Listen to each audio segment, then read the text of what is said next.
Welcome to the debate here on Cognitive Dose.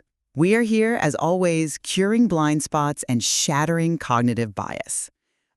Today, we are turning our analytical lens onto something that is basically the absolute bedrock of modern venture creation. Right, it's completely ubiquitous at this point. Exactly. We're talking about Eric Ries's framework, the Lean Startup. And my role today is to really lay out fairly and, comprehensively exactly why this framework achieved total boardroom dominance. And my role is to methodically deconstruct it. Because while the theory sounds incredibly elegant, we need to look at the hard data.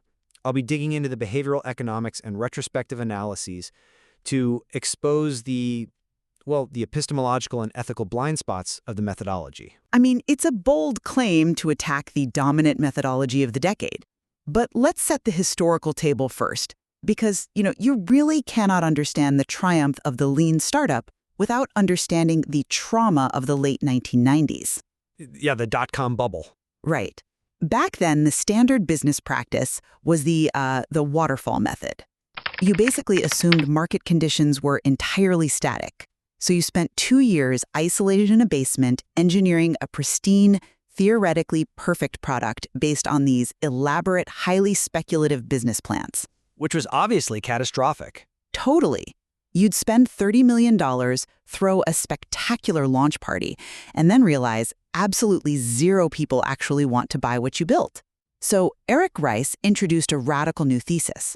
He argued that a startup is not just a smaller version of a large corporation. It's a temporary institution. Exactly. A temporary human institution designed specifically for extreme uncertainty. And honestly, that definition is brilliant. I have absolutely no argument with the premise itself. It's the execution of the framework that falls apart under scrutiny. But the execution is exactly what changed the world. I mean, Ries institutionalized the build, measure, learn feedback loop. The doctrine is all about rapid agnostic experimentation. You don't build the whole product at once. You build the minimum viable product, the MVP. Right, the absolute bare minimum features necessary to initiate learning and gather early customer feedback. And the rhetorical triumph here is this concept of validated learning. It successfully convinced global boardrooms that failure is not this terminal catastrophic event anymore. It's reframed as a feature, not a bug. Exactly. Failure is just a necessary, celebrated byproduct of iteration. You iterate, you measure the data, and if it's not working, you pivot. It mathematically de-risks the inherently risky nature of entrepreneurship. Well, that sounds elegant in theory, but the data suggests something entirely different. It's a comforting narrative, sure, but it is structurally flawed on almost every intersecting axis. Let's start with that phrase you just used, validated learning. Okay, what's wrong with validated learning? The methodology cynically co-opts the language of the scientific method. It uses terms like hypothesis testing and empirical validation to mask what analytical philosophers would call blind empiricism. Wait, how is it blind empiricism? You're literally putting a real product in front of a real user and measuring their exact behavior. You're watching them click, you're tracking session time.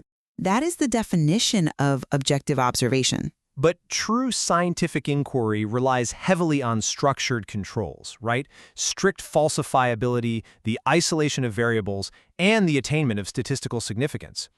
Early-stage startups operate in highly dynamic, messy sociological environments where you just can't isolate variables. So you're saying the sample sizes are just too small? Exactly. In the pursuit of continuous deployment, founders ship software updates and treat every single micro-interaction as a definitive data point. But early-stage ventures rarely possess the user volume required to achieve genuine statistical significance in A/B testing. I mean, sure, but... If you have 50 beta testers and 30 of them click the blue button instead of the red one, that is not a statistically significant trend. It's just statistical noise. It's a Tuesday. I see why you think that, but let me give you a different perspective. Even if the data isn't perfectly statistically significant in a rigorous academic sense, directionality matters. Does it, though? I think so. If 10 out of 12 early adopters immediately abandon your checkout page, you don't need a massive globally representative sample size to tell you the page is broken, right? You just fix the page. I don't buy that defense, mainly because of what the human brain does with that directional data under pressure. The lean startup purports to force entrepreneurs to confront hard truths through data. But we have to factor in cognitive psychology. Okay, bringing psychology into it. Yeah. Daniel Kahneman, Kinaman, points out that the psychological pressure for rapid iteration actively suppresses deliberate analytical System 2 thinking. System 2 being the slow, computationally demanding cognitive processing required for complex strategy. Exactly. It's sitting down with a spreadsheet, looking at the macroeconomic trends, and thinking deeply about long-term architecture. By demanding continuous deployment and relentless speed, the methodology forces founders into System 1 thinking. Which is fast, highly reactive guessing. Right. Emotional guessing. It's 2 a.m., user engagement metrics are dropping, so you just push a chaotic patch to fix the immediate dip. It actively amplifies confirmation bias. Because you're just looking at short-term numbers. Yes, the framework provides zero structural defense against an entrepreneur cherry-picking favorable metrics like vanity engagement numbers or an isolated spike in user acquisition to justify continuing down a fundamentally flawed path. So you're arguing the speed of the build, measure, learn loop actually prevents the founder from seeing the bigger picture? Precisely. But the more devastating issue is what veteran founder Patrick Campbell calls the false negative paradox. The false negative paradox. Let's unpack that. Well, the lean startup explicitly encourages deploying an MVP with the absolute bare minimum of features to avoid wasting engineering resources, right? So founders, heavily incentivized by speed, frequently ship substandard, highly buggy software. Yeah, they want to get it out the door. Right. They ship, as Campbell frankly notes, pieces of crap. And because the software is buggy, the data they get back is compromised. Worse than compromised. When the market inevitably reacts poorly to a buggy, unstable app that crashes every 5 minutes, the founding team adheres strictly to the lean methodology. They look at the high churn rate, they look at the terrible retention data, And they incorrectly conclude that there's no foundational market demand. Exactly. They mistake the market's obvious rejection of poor execution for a lack of foundational demand. Customers aren't rejecting the visionary idea. They're just rejecting the terrible iteration of it. So they pivot away from a good idea. Yes. This generates massive false negatives and leads to the premature abandonment of highly viable business concepts. Okay, I hear you on the risk of false negatives, but I would frame the alternative differently. Think of navigating a massive, pitch-black maze. Okay, a maze. The MVP is a small flashlight. It might flicker, the beam might be narrow and weak, but it allows you to see the immediate wall in front of you, so you can turn before you crash.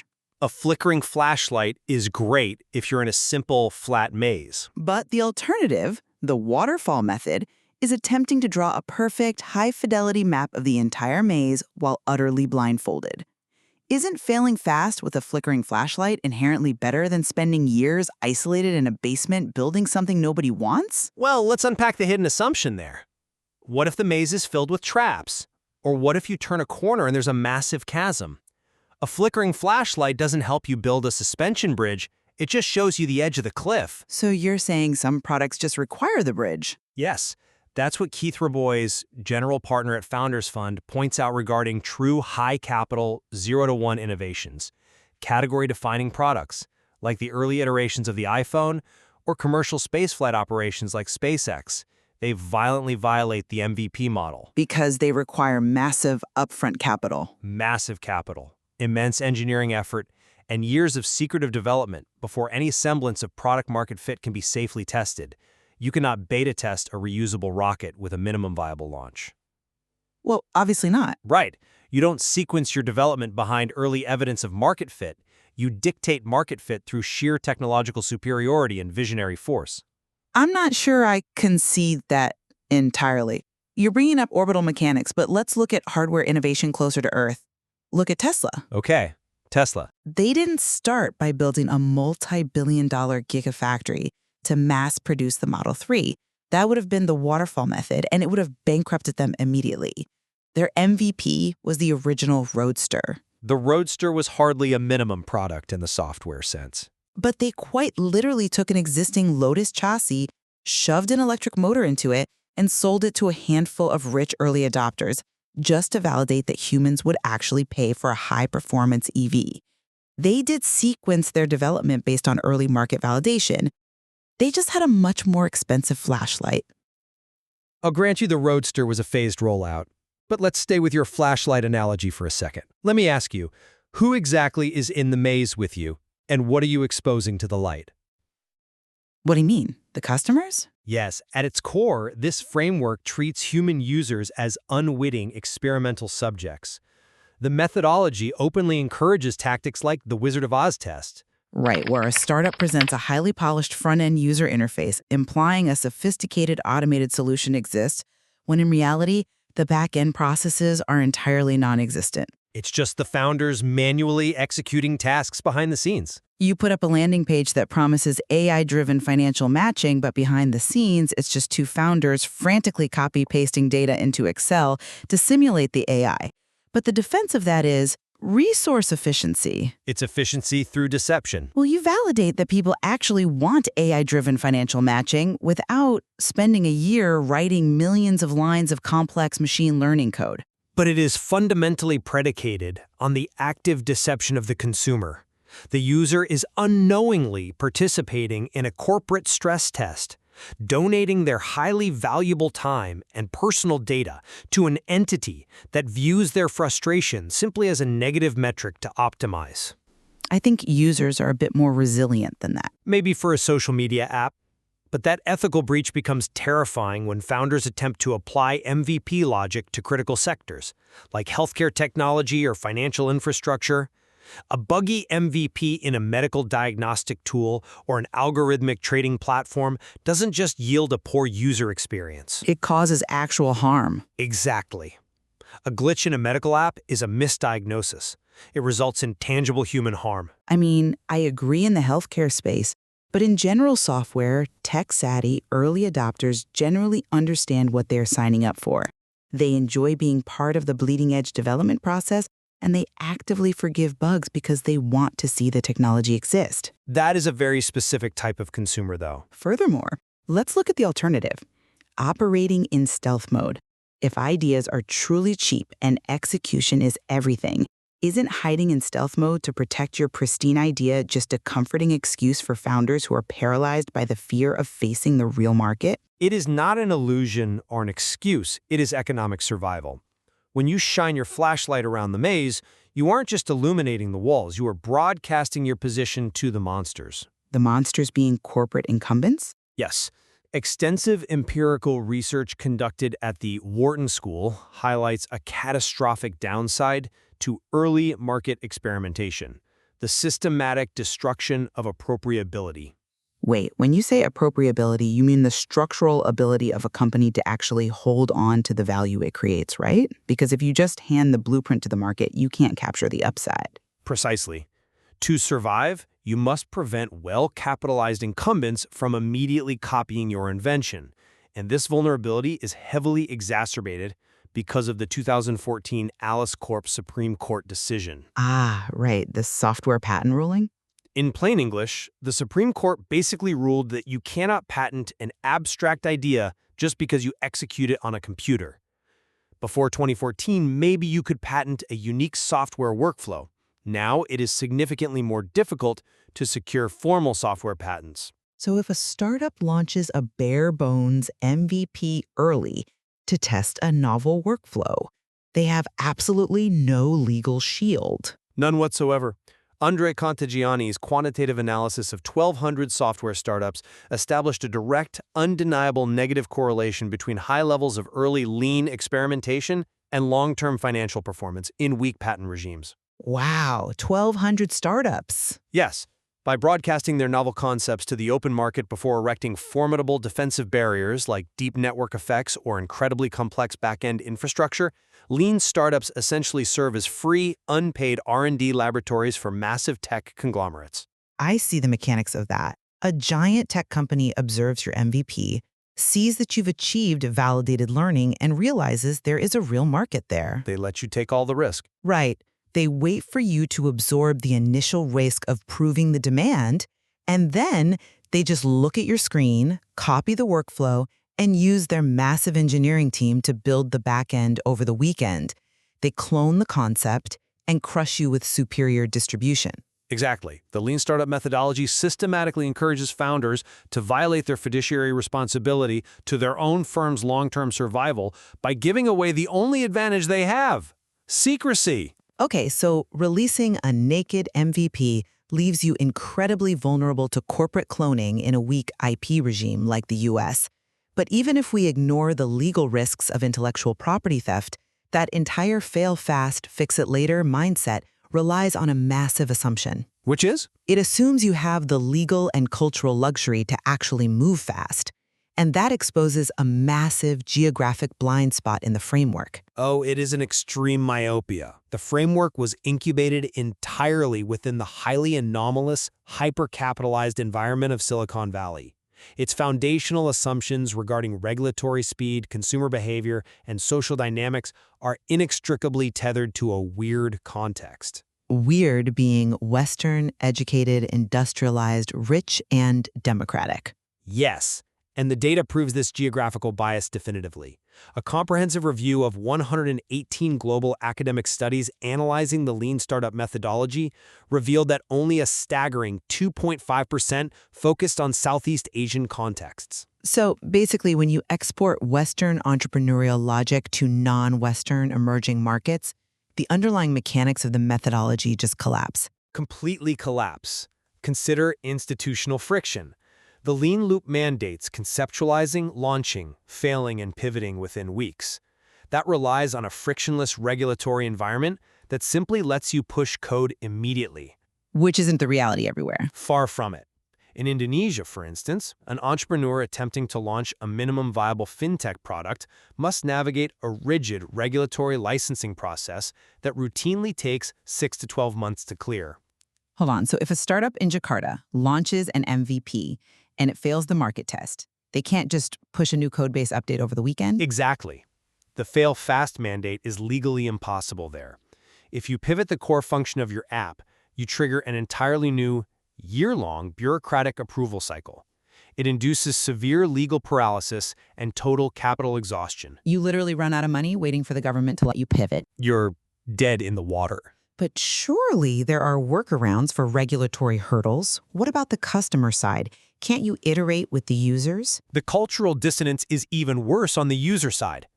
Your argument earlier that early adopters enjoy being part of the development process and forgive bugs? Yeah, I did say that. That is deeply, uniquely rooted in Western consumer culture, where getting early access to a beta product is almost a status symbol. In high-context, relationship-driven societies like Indonesia, releasing Buggy MVPs is not seen as being agile. It's interpreted as amateurism and a profound lack of respect. Oh, wow. I never thought about it like that. It severely violates local foundational concepts of kepercayaan, which means deep relational trust, and kesungguhan, which translates to demonstrated commitment and seriousness. Kepercayaan and kesungguhan. That is a critical cultural divergence. It results in the permanent destruction of a founder's social capital. Small and medium enterprise clients, SME clients, in these regions possess zero tolerance for unstable products. They operate on razor-thin margins. Right, they can't afford glitches. If your buggy software deletes an invoice, you haven't just annoyed them, you've cost them food on the table. If Western-backed accelerators push founders in Jakarta or Bogota to adopt a fail-fast methodology, they are structurally setting these entrepreneurs up to sabotage their own local business networks. They never get a second chance to pivot. I hear the severity of that friction, but I wonder if the framework is entirely useless globally, or if it just requires intense localization. How would you localize it without losing the speed? Well, could an MVP be adapted? For example, could a product be minimal in its scope, meaning it only solves one highly specific problem, but still be perfectly polished and bug-free in its execution to respect the local premium on kesungguhan? It's an interesting compromise. The core logic of testing your assumptions before building a massive bloated empire might still hold, even if the fidelity of the test needs to be significantly higher, you know? That adjustment is exactly what alternative paradigms call the deliberate startup model. The deliberate startup forcefully rehabilitates visionary long-term planning. It demands a highly specific product-market fit narrative before writing a single line of code. So it's much more methodical. Very much so. It relies on comprehensive, behind-closed-doors smoke testing and high-fidelity internal prototypes to protect intellectual property and preserve brand reputation. You don't guess in public, you calculate in private. That brings us to a critical synthesis of our discussion today. The lean startup was an undeniably necessary corrective against the massive capital blow and hubris of the dot-com era. But as we've explored, treating it as gospel is dangerous. Very dangerous.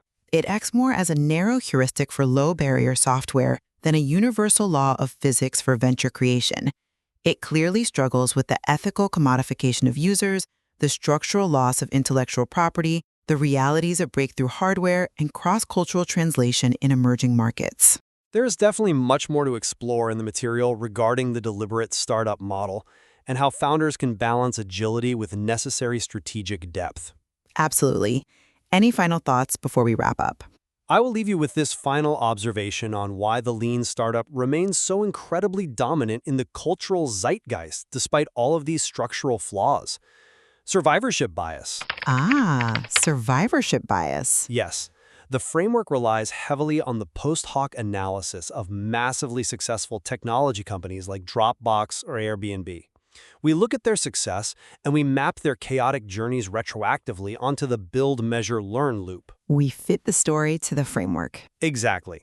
It creates a clean, deterministic narrative fallacy, which is exactly what Nassim Taleb, TLEB, warns us about. But we entirely ignore the vast, undocumented graveyard of thousands of startups that follow the exact same lean methodology. The ones that did everything right and still failed. They built MVPs, they measure the data rigorously, they pivoted exactly as Eric Ries instructed, and they still failed catastrophically. In this closed ideological loop, if the startup works, the lean methodology is praised as genius. If the startup fails, the human execution is blamed, but the methodology itself is never questioned. And that is exactly why we must continually subject our default frameworks to rigorous scrutiny. We must build our mental immunity against universal panaceas and one-size-fits-all business dogmas, because clearly, the context matters immensely. It always does. Well, thank you for joining me in this breakdown. Make sure to subscribe to Cognitive Dose. Until next time, what assumptions are you blindly testing, and what happens if your MVP costs you the maze?